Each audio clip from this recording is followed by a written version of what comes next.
د اسلامي امارات لخوا د سترو پروژو پیلېدل او ختمول د طالبانو له راتګ سره د ملا برادر لخوا ډېرې د پرمختګ پروژې پلي او پیل شوي دي. کابل کې د شهر نو پارک پراختیا، طالبان وايي ښځو ته ځانګړی سوداګریز مرکز هم پکې جوړوي. سلام درنو لیدونکو، ستړي مه شئ، زموږ یوټیوب چینل ته ښه راغلاست. د طالبانو د ریاست الوزرا اقتصادي مرستیال عبدالغني برادر یک شنبه کابل کې د شهر نو مرکزي پارک بیا رغېدو پروژه پرانیسته چې په کې څو برخې نوې ودانېږي.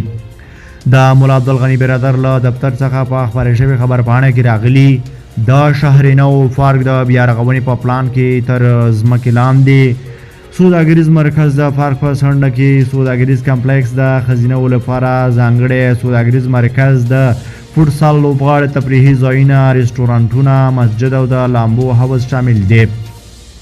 دغه بنسټ د شهر نو پارک په نوي ډیزاین کې د موټرو لپاره لوی پارکینګ هم په نظر کې نیولې. د طالبانو حکومت وايي په دغه ودانیزه پروژه کې 1.2 میلیارډ افغانۍ لګښت چې پرې راځي او ویل کېږي چې د کابل ښاروالۍ او خصوصي سکتور په ګډه همکارۍ جوړیږي.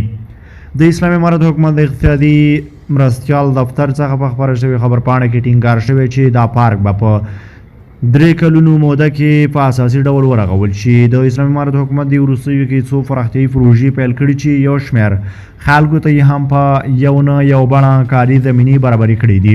د کابل په زړه کې شهر نو سیمه په وروستیو کلونو کې په پرله پسې ډول ودانه شوې او پکې شاوخوا دنګې ودانۍ، عصري هوټلونه او د ژوندانه ګڼ نور سهولتونه شته، خو د شهر نو پارک ته نه د حکومتونو او نه هم د خصوصي سکتور لخوا لازمه پاملرنه شوې. په دې پارک کې د پارک په نوم مشهوره او د نږدې 17 لسیزو لرغونې سینما هم وه چې په 2020 کال کې د وخت د حکومت د لومړي مرستیال امرالله صالح د یوې پرېکړې له مخې ونړول شوه.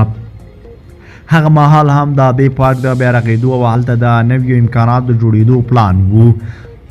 اسلامي امارات داسې مهال د نورو ودانیزو چارو ترڅنګ په شهر نو پارک کې د ښځو لپاره د ځانګړي سوداګریز مرکز د جوړېدو ژمنه کوي چې په دې هیواد کې له ښځو د زده کړو او ادارو کې د کار حق اخیستل شوی دی. خو داسې ښکاري چې د سوداګرۍ په برخه کې د ښځو پر فعالیتونو ډېر محدودیتونه نشته دي او ډېری وخت په سوداګریزو نندارتونونو کې د ښځو لپاره ځانګړي غرفې لیدل کېږي چې خپل توکي وپلوري یا یې نندارې ته وړاندې کړي. وخت ناوخته طالب چارواکي هم له دوی څخه د سودا اخیستو پر مهال لیدل شوي. طالبانو چې تر دې دمه د ښځو پر وړاندې ځینې جدي ګامونه اخیستي، دغه ځانګړي مرکز د شرایطو په اړه څه نه دي ویل شوي چې څوک به ورتلی شي او که نه.